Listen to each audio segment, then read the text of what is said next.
Back here on the Red Storm Report, Coach Anderson. It's been a while, and I see you now. I can't shake your hand. I see you, but we're still at a strange part of our history here with everything that's going on with COVID. It's not optimal, but it's good to see your face, man. How you doing? Happy New Year to you, Coach. Happy New Year to you and all the St. John's out there, fans that are listening in.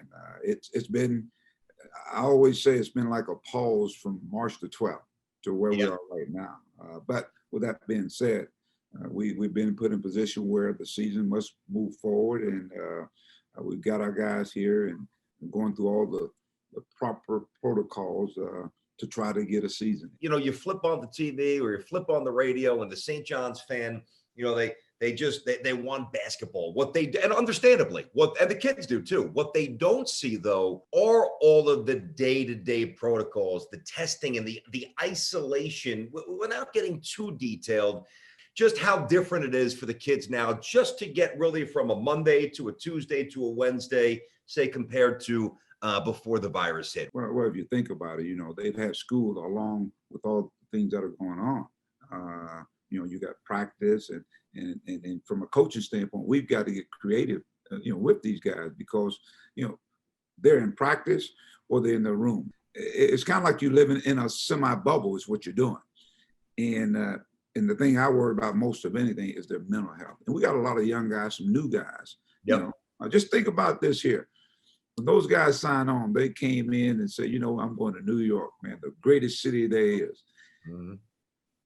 This is not the New York they were looking for, you know, but it's the same way when they go back home. I've been proud of these guys up to this point, but it's been taxing. Let me put it that way. All right, let's roll through some of the players, including a few of the newcomers. I think we were all curious what Julian Champagnie would bring to the table to start year number 2. He opened up a ton of eyes. He was a great player as a freshman, got much better as the year went on, asserted himself.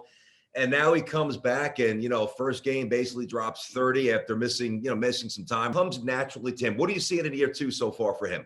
Well, I just see a guy that's playing with a lot more confidence. And, you know, and you can see he's put some time in on his game. And as you said, you know, he gets a chance to expand his game, stepping out on the floor, putting it on the floor a little bit more, continue to rebound at a high level for us. And quiet as kept, he's one of our better defensive players. So I just think, you know, when you talk about guys having a chance to develop, we're seeing that development right before our eyes in a guy. Posh Alexander, it was a big recruit for you. I think right away we could tell why. What have you seen so far from Posh? I really like him. He looks like a St. John's point guard, almost from back in the day. What have you seen, Mike? You know, I see a guy that, as you said, he's got that grit about him.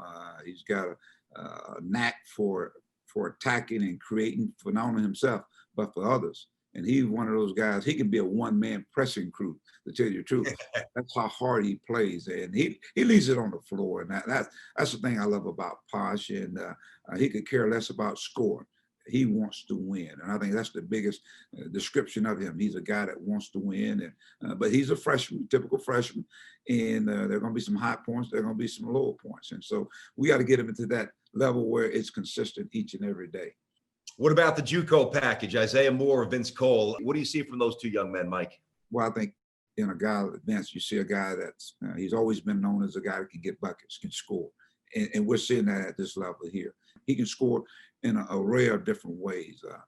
Isaiah, I think he's perfect for what we do. We talk about a skilled forward, quick forward, and get up and down the floor. He's starting to do what I want him to do, is protect that rim a lot more. And we just got to get guys to help him with it. He has a great pair of hands and really a good skill set. I think we're going to see him evolve, but I just think Isaiah, he plays like a warrior.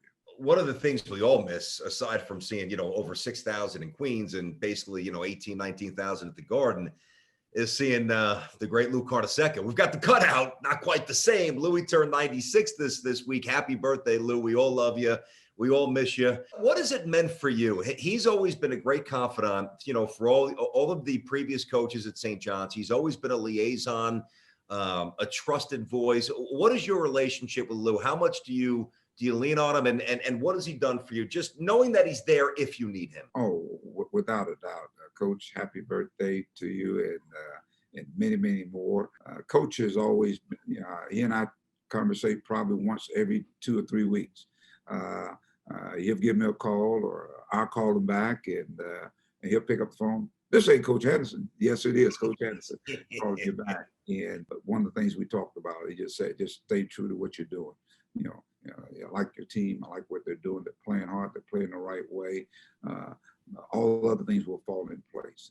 So he's been very, very supportive. And again, I hold coaches up in the highest esteem. Obviously, without Coach Conoseca, St. John's ain't doing what it's doing. It's one of the winningest programs in the country. And that's my goal, is to make sure it continues to be one of the top programs in the Big East, and hopefully in the country. Tough loss against Xavier the other night. Defensively, first half was great. You guys were on lockdown. Tough loss, but I think we all know that we expect you guys to bounce back. That's what Mike Anderson team seemed to do. And we're all looking forward to eventually seeing each other in an arena with not just music pumping, but fans standing up and going nuts and helping St. John's to some more W's. So happy New Year, Mike, and good to see you back here on the Red Storm Report. Well, happy New Year to you. And like I said, to our fans, we can't wait till you guys can get in there and people will enjoy this basketball team. I just think the best is yet to come. It's coming. I love it. Thank you, Mike. I'll talk to you next week.